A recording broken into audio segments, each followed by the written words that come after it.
Tudo bom? Seja muito bem-vindo, seja muito bem-vinda a essa nossa última etapa da unidade 1. Então, hoje a gente vai estar trabalhando o item 1.4, que se chama recuperação da informação. Quando a gente fala em recuperação da informação, lembra que eu te falei nas nossas aulas anteriores, eu sempre bato naquela tecla. O nosso usuário, é o nosso elemento fim, é para isso que a gente funciona, é para isso que a gente trabalha, não é? Então, por isso que quando a gente olha na nossa obra, a gente verifica que o professor Souza, ele disse que a recuperação da informação é a etapa principal que ocorre no processo de análise da informação. Por quê? Porque tudo que eu faço não é para satisfazer a necessidade da minha clientela? Eu não organizo tudo a partir da necessidade cultural da minha clientela?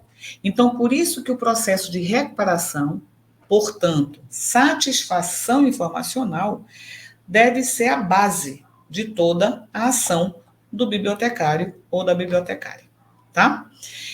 Durante o processo de análise, já que eu tenho que olhar como etapa final a satisfação do meu usuário, então significa que durante todo o meu processo eu tenho um negócio que a gente chama de ajuste.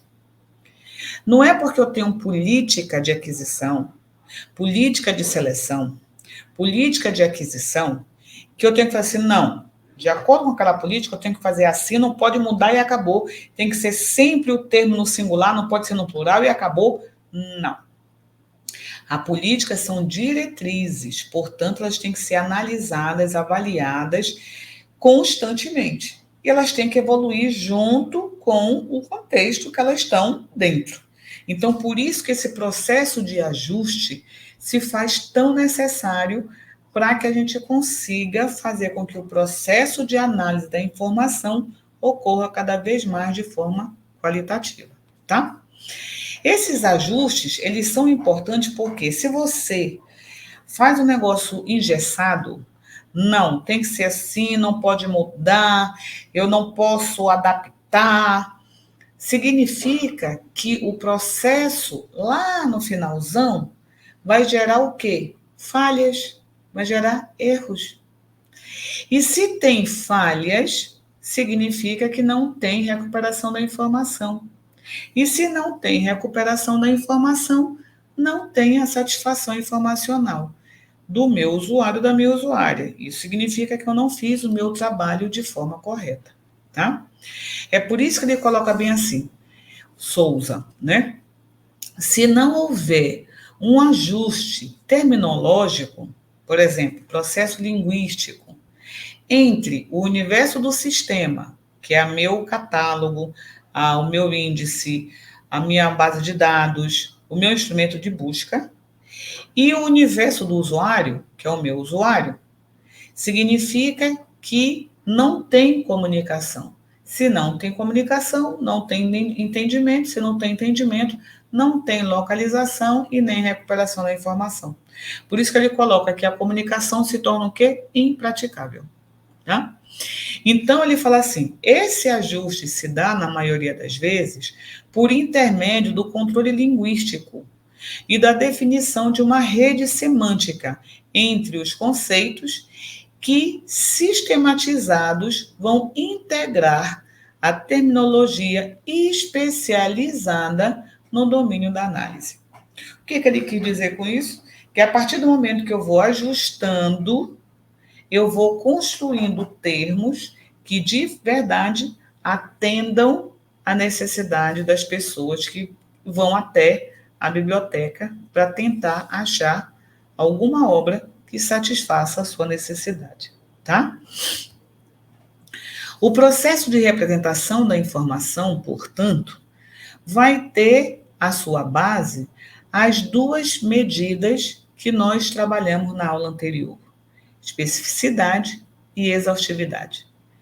Preciso ser mais específico possível, apresentar o maior número possível de termos que vão representar aquele conteúdo, porque quanto mais termo eu tiver, maior a possibilidade de recuperação daquela obra, daquele assunto, daquele documento, né?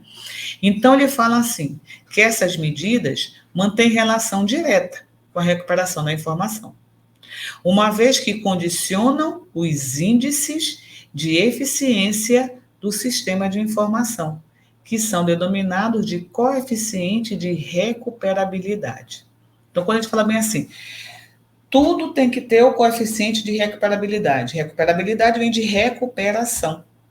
Então, o índice significa que quanto maior esse índice, maior a obra vai ser recuperada, logo, maior satisfação o meu usuário vai ter, tá? Então, por isso que a recuperabilidade, ela se associa com a questão da especificidade. O que se quer dizer com isso? Quer dizer que quanto mais for específico, na hora que você for definir o que trata aquele conteúdo, tá? Mais preciso você vai ser. Então, quanto mais a linguagem for similar ao processo linguístico do usuário e da usuária, maior vai ser o índice de precisão, maior vai ser o índice de recuperação daquela obra, tá? Então, isso quer dizer o quê, meus amores? Que a especificidade vai auxiliar na diminuição de ruídos, que é isso que a gente fala. Quando a pessoa não consegue obter, é porque houve ruído no processo. Houve o silenciamento no processo. Aí a pessoa não recupera a obra e sai insatisfeito da biblioteca, tá? Então, a especificidade vai auxiliar o quê? Na diminuição de ruído, na diminuição de silêncio. E, portanto, vai auxiliar o processo de recuperação da informação, tá? O outro item que a gente vai trabalhar aqui é a recuperabilidade versus a revocação. O que é revocação? Significa documento válido. Lembra quando eu falei assim, o cara está me oferecendo 10 obras. Eu falei assim, olha, dessas 10, eu só quero 6. Porque essas outras 4 não vão me adiantar. Ah, mas eu quero por força. Tu me oferece 10, só 3 serve para mim. Mas eu quero pegar todas.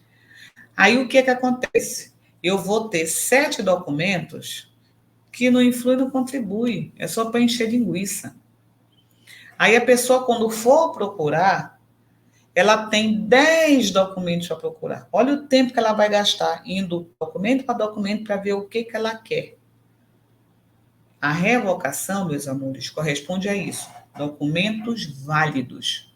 É melhor eu só ter 3, mas eu sei que esses 3 atendem à necessidade do meu cliente, do que eu ter 20 e o meu cliente vai ficar igual um doido procurando e não consegue achar de forma rápida o que ele deseja, tá?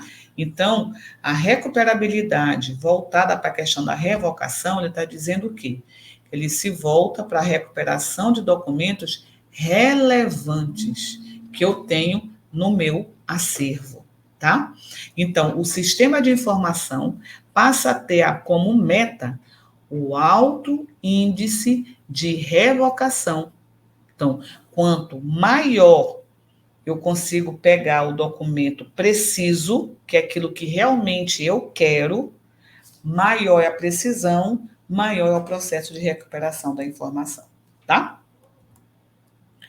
O que diz respeito à recuperabilidade com a exaustividade? Essa dupla, recuperabilidade e exaustividade, elas buscam relacionar o maior número possível de termo com a recuperabilidade da revocação. Então, maior número de documentos relevantes e maior número de termos igualmente relevantes, tá? Não adianta eu encher de termos que o meu usuário não vai nem saber, nem nunca vai utilizar, porque não é processo linguístico dele, tá? Então, quanto maior o nível de exaustividade, maior é o índice de revocação.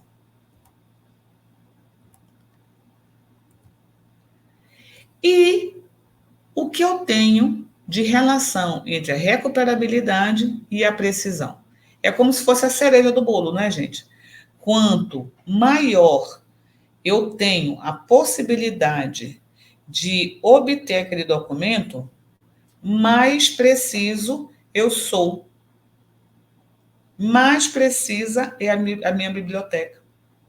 Então, eu falo bem assim, que a recuperabilidade e a precisão, essa dupla, ela vai se preocupar com a relação entre a exaustividade e a especificidade com vistas no que diz respeito à garantia de precisão.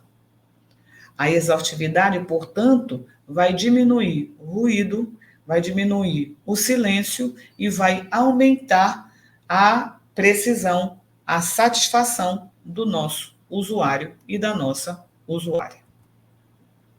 Ok?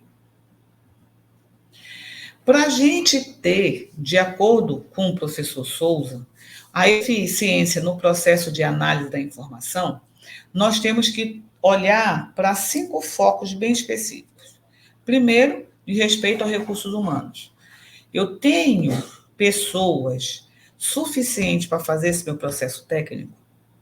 Eu tenho pessoas qualificadas para fazer esse processo técnico? Ai, mas eu gosto tanto da área de biblioteconomia, mas eu não sou bibliotecária formada. Eu fiz algum curso, alguma coisa para eu conseguir fazer o processo de indexação? Não. Então, tu já sabe que tu vai colocar um monte de termos que pode ser que ajude, mas pode ser que atrapalhe mais do que ajude. Então, por isso que o primeiro foco para ter a eficiência no processo de análise da informação é eu ter a disponibilidade de recursos humanos qualificados. Eu tenho que ter a disponibilidade de recursos tecnológicos para poder facilitar o processo do trabalho do profissional, permitir o maior número possível de termos, ou seja, permitir a exaustividade mesmo dos nossos termos, não é? Eu preciso ter na minha cabeça quais são os tipos de arquivos que eu vou usar nesse meu sistema. Vai ser aquela coisa só tradicional, é só manual, porque a minha biblioteca não tem dinheiro para investir, então eu tenho que ser um pouquinho mais maleável na quantidade de termos. Aí é quando eu aceito ser no máximo 10 termos, por exemplo. Mas se o meu trabalho, o meu sistema de informação, ele é automatizado, aí eu posso fazer legal, porque eu vou, quanto maior a garantia de recuperação da obra, né? Então, quanto maior termo eu coloco, maior a garantia, né? A linguagem utilizada é extremamente importante. Não adianta eu ter maior termos, que vai ter garantia, se esses termos não vão ao encontro do processo linguístico da clientela que eu vou atender. Então, eu também tenho que é o meu item é o nível de acesso do meu usuário. Ele também tem que estar caminhando casadinho para eu poder fazer a quantidade suficiente com a qualidade suficiente, tá? Que é para a gente poder fazer com que o nosso processo consiga ocorrer de forma que faça com que o nosso trabalho atinja o seu papel, a sua finalidade, tá? Isso quer dizer o que, então, meus amores? Que a análise da informação, ela visa a satisfação da necessidade informacional do teu usuário ou da tua usuária, estabelecendo para isso políticas de aquisição, fazendo para isso políticas voltadas para o processo de representação, para o processo de organização, para o processo de disseminação dessa informação, no sentido de fazer com que toda essa organização do teu acervo atinja a sua finalidade, que é justamente o nosso público-alvo, tá? E com isso, galerinha, a gente encerra essa nossa unidade 1. Eu espero que vocês leiam com bem cuidado esse nosso material, venham para a nossa aulinha, que a gente vai fazer não é? No nosso encontro síncrono, que é para justamente a gente poder tirar todas as dúvidas, fazer um pouco mais de exercício, nos preparar para a nossa atividade disciplinar 1, que vai valer de 0 a 10. Ok, meus amores? Tá? Dúvidas? Falem comigo ou com a Ellen. Mandem mensagem para a gente que a gente vai respondendo, ok? Tá? Então, até a nossa próxima unidade. Tchau, tchau.